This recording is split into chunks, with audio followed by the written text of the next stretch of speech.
Hi, everybody. Welcome to the IC Topic Chats for today. It's November 6th. We almost always do this right before the time change. If you live in an area where they have daylight savings time ending, and so I had to take off my graphic because it's usually share saying if I could turn back time, which is a clever way of saying, hey, don't forget to turn back your clocks. But doesn't work. We already did that last week, except for you guys in Arizona and Hawaii and a couple other places who doesn't believe in daylight savings time, or the rest of the world, where they don't believe in it either, or most of the rest of the world anyway. So today we're talking about time tracking, which I always thought that was a neat little ironic, completely accidental thing that we do it right around daylight savings time, but it is super important. And I'm going to be joined by my colleague Jessica Metcalfe or Jessie Metcalfe, who will be talking about the way she does it. But this is one of our core topics. The core topic is a topic we do every year. So if this is starting to sound familiar, it's probably because you joined us a year ago as the first session in November. And I said then what I'm going to say now, a lot of the same things, but I update the presentation. So we've got some of the same things, but some new things as well. But the time tracking is why should you do time tracking? What are we talking about when I say time tracking? So we're talking about keeping track of your time. Some people say, why bother? Because it's tedious. This is such a pain in my butt. Why would I want to do that? Who really cares, right? They paid me to do this project. I'm gonna get it done. Who cares if it takes me 5 hours or 50 hours? I get paid, I don't know, whatever amount of money they're paying me. Um, this takes time. It's a pain in the butt. And I can honestly say this was me for about 6 or 7 years. When I worked for a consulting firm a long time ago, where it was a big, 100,000 people nationally, um, audit, accounting. I did business consulting specifically with universities, and we had to track everything in 15-minute increments, and it was really tedious. And then I left that and I went to work as a grad assistant um, when I was working on my dissertation, my doctorate. And I also did it then because I was doing it for my GA, and I felt like I needed to be accountable to them. And I finished all that, and I thought, why am I doing this? What a pain in the butt. I'm just going to stop. People are paying me a decent amount. I'm getting the job done. It's enough money to get me through the year. I'm a one person operation. I was at the time. I don't need to do all this time tracking stuff. So I didn't. And it was kind of a joke between Laura Keen and I. Laura and I do the pre-conference workshop, the intro to consulting workshop, which will be next week. And it's she always kind of chided me for it. She's like, you really should get back on it. And so as the consulting, Goshen Consulting grew, and I brought on colleagues to support the practice. We knew it was a necessity, and now I can't see how you'd live without it. At least the business, anything that you're doing specific to your consulting pieces, but really pretty much all of it. So let's go into it. Um, the reason why you do it, it's because it's our currency. Literally, it is our currency for a lot of us. How much time did you spend on a project relates directly to how much you should be billing. Whether it's specifically like I'm billing them at the last time we did the survey was $150 an hour. I'm billing them $150 an hour. I worked 10 hours, so I now billing them $1,500. There's a very good reason to do it. That way you can demonstrate clearly that you should be billing them or invoicing them for $1,500. However, the other reason why you want to do this is because how much time did you spend on this project and how much did you get in return? So maybe they're paying you $10,000 to do this project. Well, if you spent 100 hours on it, do the math. That's less than your billing rate. You probably want to be spending less time on it. So you want to do the math and understand how much time you're spending on certain things.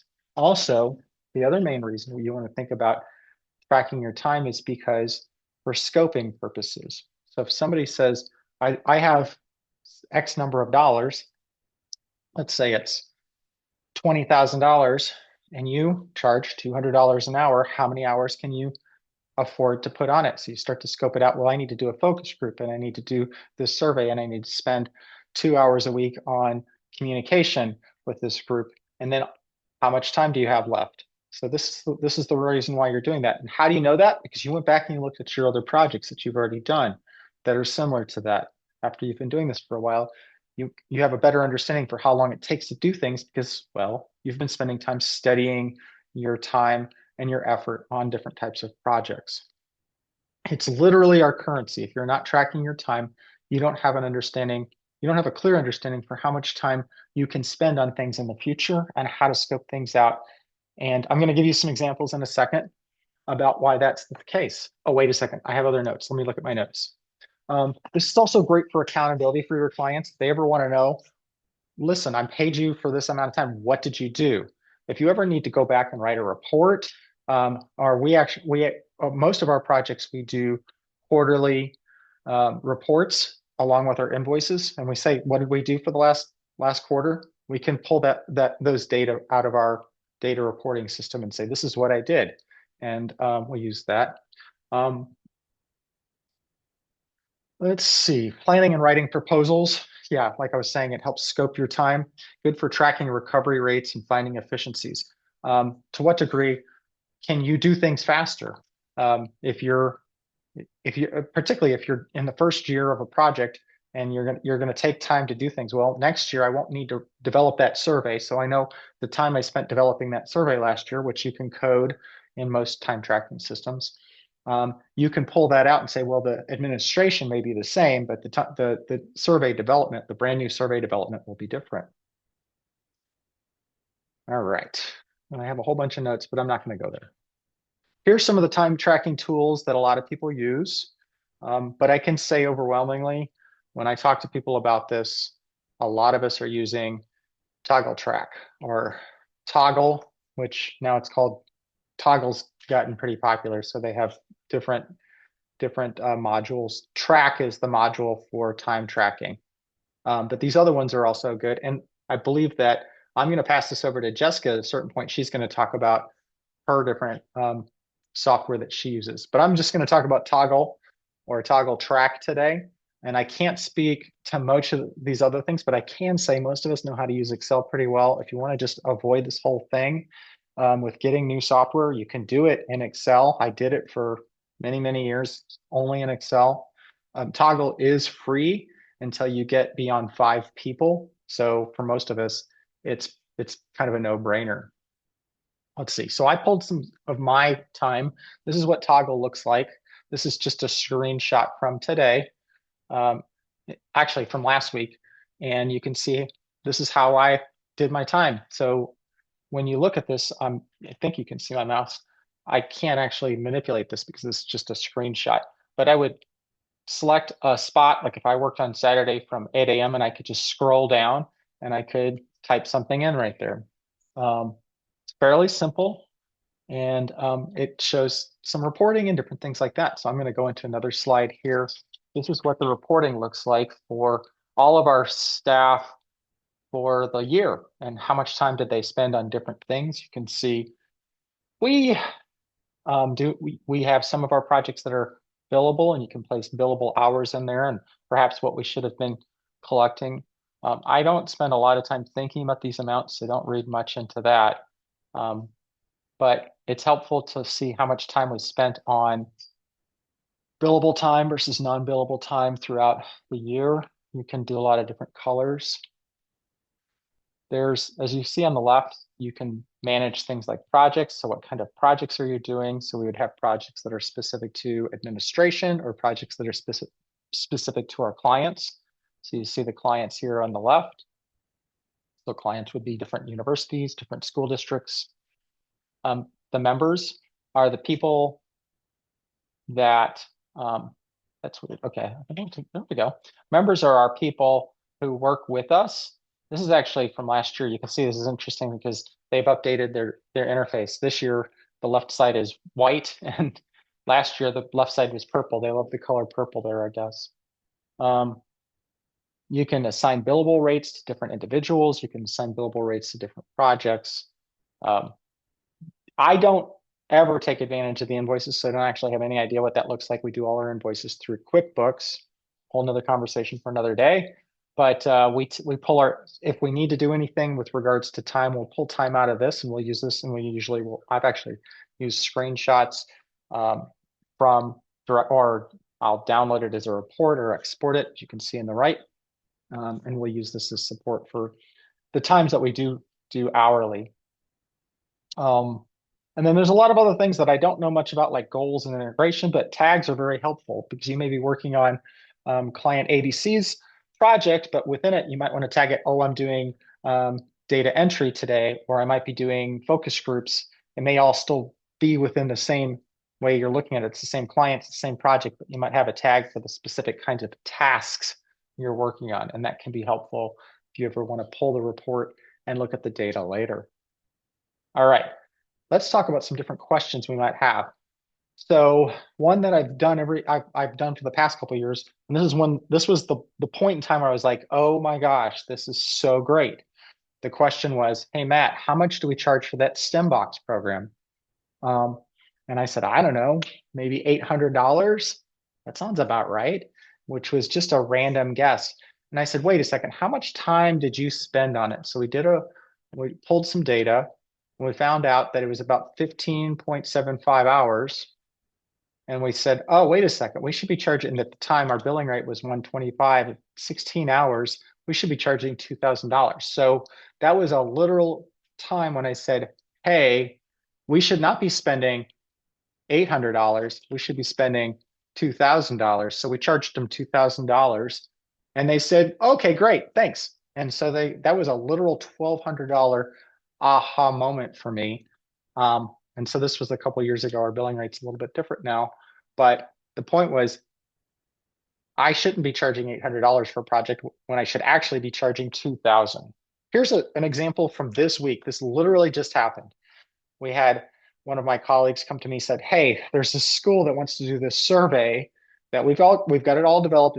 There's nothing to do except just, implement it, but they only have $1,750 set aside for this. Can we do it?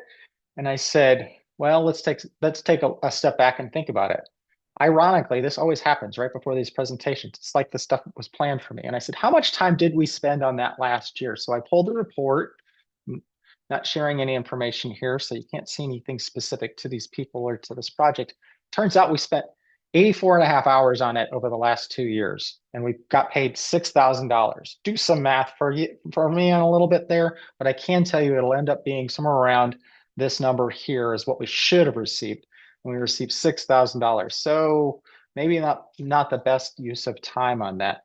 So what do you guys think? Should we be charging $1,750 on this project? Now, I will say this was a development project at the beginning, and this will not be in the future, but I'm thinking maybe 1750 isn't enough. So I pushed back, and we don't know where this is going to go.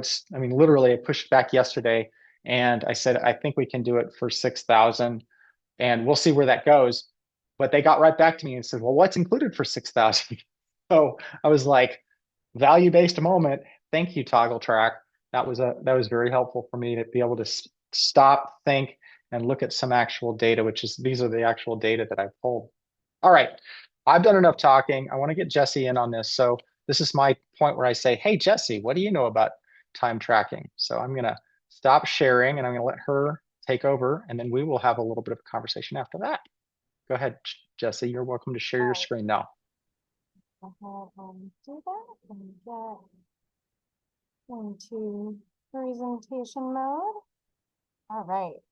So I'm going to talk a little bit about automated time tracking today. And I know some of the apps that Matt had mentioned on his earlier screen might pop up again. And I even saw in the chat some folks talking about some options that are a little more automated. But I will start off with a moment of transparency here. I have a love-hate relationship with time tracking, maybe a little more hate than love. I am someone who, bounces back and forth between tasks really frequently throughout the day, throughout the hour. I wish I was the type of person that, like Matt, could have a nice blocked out calendar where I'm working on one thing at a time, but I've got some pretty strong, ADHD here, and it works out really well for me in the way that I go about my day, and it's a wonderful fit for being an independent consultant and having that flexibility. But I can tell you that I'll be working on one report, and I'll find a really, nice little icon to put in it. And I'll think, oh, this would look great on page 16 of that other report that I was working on earlier this morning. And I'll bounce back and forth many times, even just in 1 hour. So I know a lot of folks do use time tracking software where they press a button and say, I've started a task, and they press a button to say they've ended a task, or they're even organized enough to just block their calendar and stick to those time blocks. But I'm not that person, and that's okay. And it's okay if you're not that person either. So I like to, start this discussion kind of noting that I'm doing a little bit of like devil's advocate here, not saying that time tracking isn't important, but saying it's okay if it's hard, and it's okay if you're still kind of figuring it out. 5 years into being an independent consultant, I feel like I've got a good system down, but it took me some time to get that figured out. So these apps and programs listed here are some different automatic time tracking software options. And with these, you do not have to press a button. They kind of work in the background. So I use Timely, and I'm going to show everyone a little bit about how that works and sort of why I use that approach. And then we can, talk more about it in the discussion section too. So this is a little video. This is actually one I created a couple of years ago, so it's possible the interface looks a smidge different now, but this is Timely, and this is the list version where it lists all the windows and programs you've been in throughout the day and the amounts of time. So you can scroll down and see all the things that I did that day.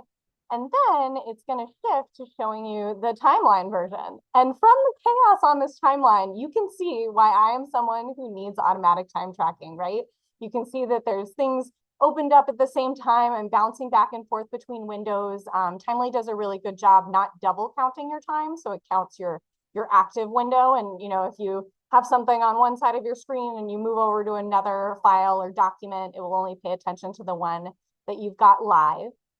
So that's something that's neat about Timely. And then, here we go, next slide. So this is how I actually use it to track time and organize things. So before I go through and sort things from my day, on the left-hand side, I'll just make a list of, here's the general buckets and tasks that I worked on today. Here's the different categories that I'm going to sort my different windows and programs and files into.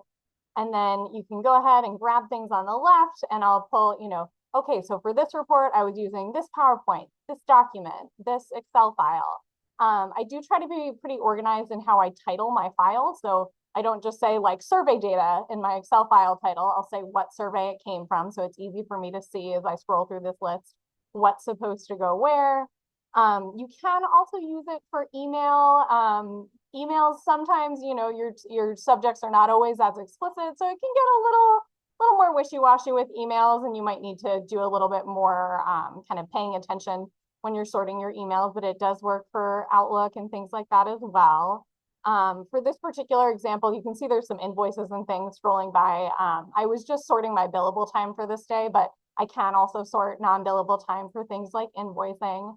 And one other thing that I'll note with this approach, you can also kind of have it running in the background, and it can tell you a little bit about how you use your time when you get distracted and you're not working. Something I learned from automatic time tracking.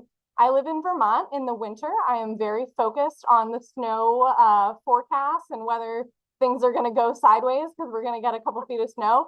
And I discovered how often I check the weather as something that I just, pop into throughout the day. So it's something that can kind of help you keep an eye on how your time is being used, both for work and when you get a little sidetracked. And then, so this is from a different app. This is from Rescue Time, which I will admit that I do not use myself. So I just wanted to kind of show a couple things that these different apps can do. So it's kind of neat where it can show you different categories, even across different clients. It can analyze sort of how you're using your time. And you can see on the top of this, you can organize it by day, but you can also organize it by time of day. Like, oh, am I doing, certain tasks more in the morning or the evening? And how is that working for me? And things like that. So these are really neat options here. I'm sorry, I'm going to have to start bouncing because I have a baby on my lap who is going to get loud otherwise. But I think I'm just about at the end of my slides. There's certainly more that I'm happy to share during the discussion section as well, but just wanted to kind of be the devil's advocate and say that if time tracking is hard for you, that is okay. There's a lot of options. and different ways to approach this so that you'll have the data when you need it, but it doesn't, if I were to kind of do this by hand all day every day, I would lose a lot of time because I bounce back and forth between things so much. And that's okay. There's options for all of us. Yay, technology. So Literally bouncing back and forth. yes, literally bouncing back. Yeah, I get even more distracted than I when I first made these slides a couple years ago. I did not have a baby, so now I get even more sidetracked. And Timely will keep track of, I was on my screen doing something actively, and then I became inactive, and then it will not continue to, track my time when I have to walk away to, change a diaper or something like that. So I guess it's probably good that your computer doesn't know that you're going away to change a diaper. yeah, it But I doesn't know suppose it might be specifically. interesting for your time. I have my exercise ball in my office too, and I told Jessie that if she needed to bounce, I wasn't going to let her be the only one bouncing, so I would sit on my exercise ball too, and so we could be unified. How's Figured that? bouncing was better than her crying Yeah. over Anybody having else has a bouncy ball, you're welcome to bring your bouncy ball out. Jesse, what are some of the main? So I talked about the things that I like about and reasons that I had my aha moments. Did you ever have any aha moments like that, or things that popped up that you said, this is why I do time tracking, why this makes so much sense? Well, I think that they would all kind of go in line with some of the things that you've mentioned. I think maybe something else I'll mention, which again is like probably me playing devil's advocate. But in addition to the actual math and seeing, how much am I making per hour on this project? Is it matching up with my target rates? I am someone who cares a lot about the vibes, shall we say? So I definitely pay attention.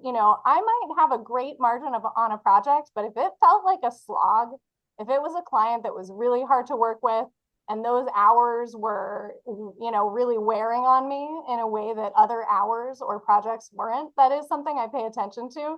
So that's kind of the opposite side of the coin of, how does the way you spend your time feel to you? Because sometimes you can be making, a ton per hour because this project was really efficient, but oh my goodness, these folks were, tough to work with, or, even like the content area was heavy and challenging in one way or another. So that is something that I still pay attention to. I think everything else, in terms of aha moments, you've sort of covered. So I've had similar times where I do the math and say, oh, wasn't charging enough, or I need to revisit this. But maybe that's something new to add, is like you can pay attention to your gut as well.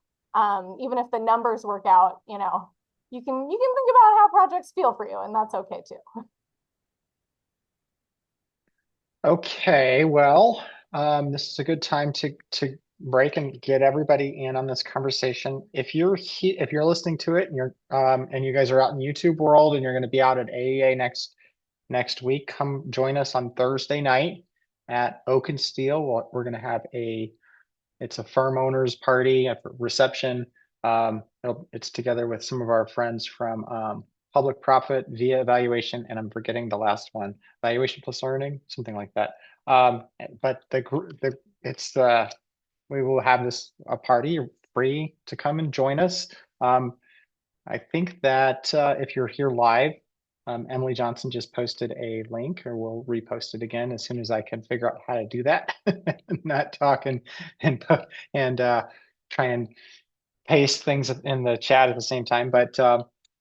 But as far as that's concerned, everybody out in YouTube world, we'll see you guys later. If you're here live, stick around.